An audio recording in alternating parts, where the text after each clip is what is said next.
Jessica Walter, the voice of the woman.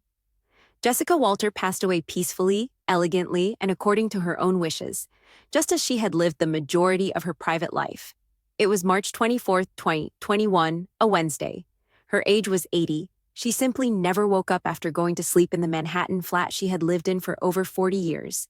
No news announcement of a protracted illness, no dramatic hospital scene, and no last curtain call. The bedroom still had the subtle scent of Chanel No. 19 and the lavender sachets she tucked into each drawer, but it was a quiet, private conclusion. The official reason of death has never been disclosed to the public. The only people who were aware of the complete medical facts were her daughter, Brooke Bowman, and her husband of 37 years, actor Ron Leibman, who had died 18 months prior. The following day, Brooke's brief statement to the public stated only that her mother died peacefully in her sleep at home. The family only ever gave us that, and for some reason, it felt just right. For her whole career, Jessica Walter played ladies who lifted an eyebrow and smiled while keeping their secrets. She carried her own secrets with her. However, her loved ones and those who were permitted inside the circle during her last years depict her as a woman who was aware that time was running out and made the decision to live each last minute as she saw fit. Jessica Walter passed away from a heart that thought it had done enough. The precise medical language on the certificate will never be known to anyone outside of her little inner circle. The family has kept it quiet, and the silence itself is reminiscent of Jessica, refined, in control, and unwilling to provide the tabloids with even one final headline. However, those who witnessed the last year witnessed a body that had carried a burning spirit for 8 decades, slowly and dignifiedly relinquish. Little things were the beginning. At the top of the stairs, a stop. When she laughed too much to one of David Cross's voicemails, she put her hand to her chest. The intervals increased lengthier by 2019 following Ron's passing. On the flights she no longer took, her ankles swelled. The cardiologist was kinder when she made jokes about her old lady heart.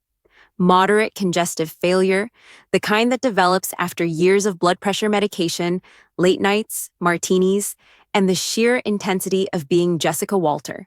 When the pandemic confined her to the flat she cherished in 2020, the heart seized the chance to slow down even more. Oxygen during the night, a 4-poster that was actually a hospital bed, drugs that made her drowsy by 9 o'clock. Everyone learned not to use the word frail because she detested it. Rather, they would say vintage, and she would roll her eyes and perform a flawless Lucille Bluth zinger that made the nurse snort. By early 2021, her hands, those lovely, expressive hands that could hush a room with a single raised finger, were also swollen. Her wedding ring, which she was no longer able to wear, was placed on the nightstand next to a picture of Ron, looking handsome in 1983. She would gaze at it on certain days and murmur, "I'm almost there, darling. Please reserve a seat for me in the bar." The doctors offered clinical trials, new medications, and operations. After listening courteously, Jessica posed her one and only question: will it buy me quality or just quantity? She grinned, thanked them, and left for home to finish Malory Archer's lines while she could after hearing the amount response. She was happy but exhausted on the evening of March 23rd. One flawless martini. One won't kill me, and if it does, what a way to go. Dinner with Brooke, and an old episode of Arrested Development that made her laugh till she needed the oxygen mask. "See you in the morning, sweetheart," she said, kissing her daughter goodnight and waving from the bedroom door in her silk robe like a grande dame dismissing the court. Her heart had different ideas. It fluttered, slowed, and then slowly stopped at some point after midnight. No hardship. There are no screaming machines in a hospital hallway. Just the faint smell of lavender from the linens she'd had since the Clinton administration and the gentle murmur of Manhattan traffic 14 stories below. Maria discovered her sleeping on her back in the morning, her hands neatly folded as though she had posed for a portrait, and a small smile on her lips, as though she had just heard the greatest joke ever and was keeping it to herself. Every laugh, cry, and well-timed insult Jessica Walter ever gave had made her heart race for 80 years. It simply clocked out, quietly, beautifully, without fuss, when it concluded its work was over, as Jessica would have desired. The deceleration that started in 2017. In the summer of 2017, the first tangible indication appeared. Even at 76, Jessica continued to record Malory Archer 3 days a week, perform the occasional guest appearance, and be astute enough to dissect an interviewer who dared to ask if she was too old for a particular role. However, she no longer had the same level of energy. "My knees have union rules now," she said, as she began declining stage employment. Red-eye flights to Los Angeles were reduced by her. "She was picky about how I spend my batteries," she admitted to her friends. Her heart had actually started to falter. Jessica detested drama off-screen, therefore it wasn't dramatic. It was more akin to a dependable old automobile that required encouragement on chilly mornings, breathing difficulties while climbing stairs, a flutter here and there. Her ankles were swollen from spending so much time in the recording booth. The doctors monitored her, changed her medicine, and advised her to take it easy. The phrase made her laugh. She stated, "Easy is for people who don't have lines to learn." The West End Avenue flat Jessica withdrew, farther into the large pre-war flat that had served as their haven since 1983 when Ron Leibman passed away from pneumonia in December 2019. The baby grand piano Ron used to play while she sang Cole Porter in her slippers. The framed playbills from all of her Broadway productions, and the bar cart that still contained the delicious scotch they drank on opening evenings were just a few of the memories that filled the space. In 2020, when the city was shut down due to the epidemic, she hired a part-time nurse, her housekeeper Maria, and her driver of 25 years. Jessica insisted on staying in Manhattan. She said to Brooke, "I was born in Brooklyn, raised in Queens, and I'll die in my own bed on the Upper West Side." No negotiations, no Florida, no assisted living. Cruelly, the epidemic provided her with the ideal justification to remain at home. With a microphone on top of a stack of scripts, a bottle of Fiji water, and a sign that said "Genius at Work" on the door, she set up a makeshift studio in the dining room to record Archer seasons 11 and 12. She responded to the crew's adoration via Zoom with recipes for martinis and snark. The everyday routines of a slowing legend coffee and the New York Times crossword puzzle, always in ink, occupied the mornings. Even while she acknowledged that the Saturday ones were getting fresh, she still completed it most days. Calls took place in the afternoons. Jeffrey Tambor sent amusing videos, David Cross left voicemails that made her laugh until she wheezed, and Tony Hale checked in.